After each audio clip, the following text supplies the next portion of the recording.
जय महाराष्ट्र। मान्य पक्षप्रमुख एकनाथराव शिंदे साहेब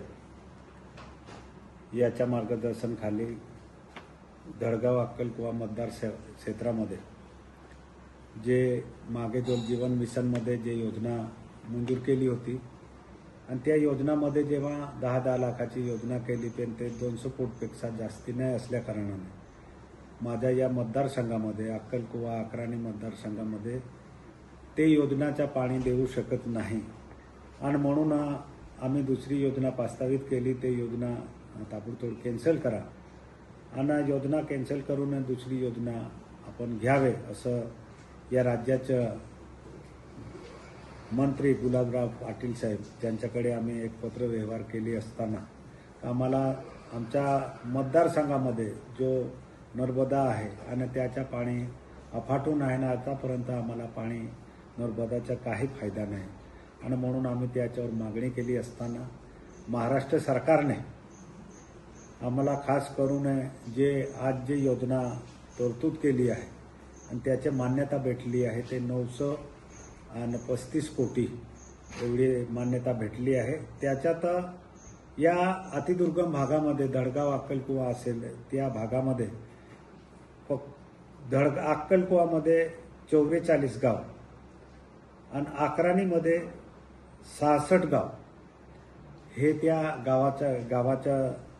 त्या योजनामध्ये येणार आहे आणि त्यांच्या जर एकूण जर पाडा जर बघितलं दोघं तालुक्यांचा 1060 पाडे गावां पाडे धरून त्या गावाला त्याचा फायदा होणार आहे। म्हणून आतापर्यंत मला नाही वाटत का नंदुरबार जिल्ह्यामध्ये इतकी मोठी योजना आली असेल पण या महाराष्ट्र सरकारने महायुतीच्या सरकारमध्ये आम्ही मागणी केली असताना त्याचा पाठपुरावा केला असताना आज मला बोलताना आनंद वाटतो का आमच्या एकनाथराव शिंदे साहेब असेल श्रीकांत शिंदे साहेब असेल आणि आमच्या धडगावमध्ये आमच्या बरोबर जे खांद्याला खांदा लावून काम करणारे आमचा विजूदादा असेल गणेशदादा असेल आणि आमच्या शिवसेनेचे सगळे पदाधिकारीने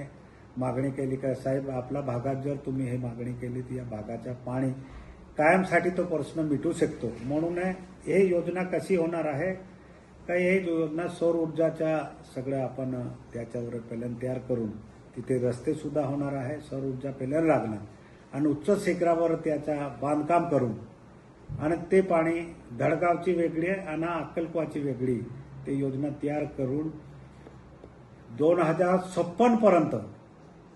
ते योजना त्यांना पाणी ते लोकसंख्या वाढेल तरी ते पाणी घटणार नाही इतकी मोठी एवढे वर्षाचा आपण अंदाजे ते करून महाराष्ट्र सरकारने ते मंजुरी दिली आहे आणि बाकी मान्यतासाठी केंद्र सरकारकडे जाईल। महाराष्ट्राची निधी आणि केंद्राची निधी आहे दोघा राज्यांच्या निधी असते आणि त्याच्यामध्ये केंद्र सरकारने वरची निधी नाही दिली तरी महाराष्ट्र सरकार 500 कोटी निधी तरी ते देणार आहे। म्हणून हे योजना आज आपल्या या धडगाव अक्कलकुवामध्ये आम्हाला हे अभिमान आहे की आम्ही या लोकांचा पाण्याचा प्रश्न हा कायमसाठी सुटणार आहे आणि म्हणून जे जे विषय येत जाईल समोर जिथे जिथे अडचण येईल ते सोडवण्यामध्ये आम्ही सक्षम आहे। माझ्या शिवसेनाचे सर्व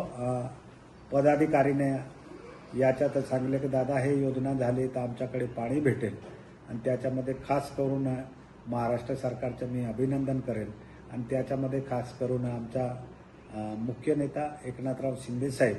श्रीकांत शिंदे आणि ज्या योजनामध्ये खऱ्या अर्थाने आम्ही जेव्हा बोललो नंतर त्याला मान्यता भेटून देणारे आमचे गुलाबराव पाटील साहेब त्यांचंसुद्धा मी अभिनंदन करेल की माझ्या जिल्ह्यामध्ये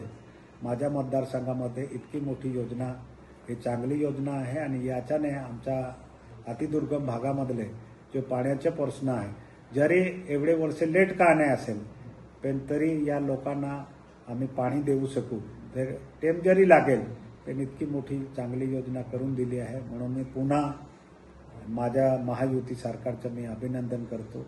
आणि लवकरच्या लवकर केंद्र सरकारकडे प्रस्ताव पाठवून बाकी निधीसुद्धा आम्हाला मिळवून देईल अशी अपेक्षा व्यक्त करतो ना थांबतो। धन्यवाद।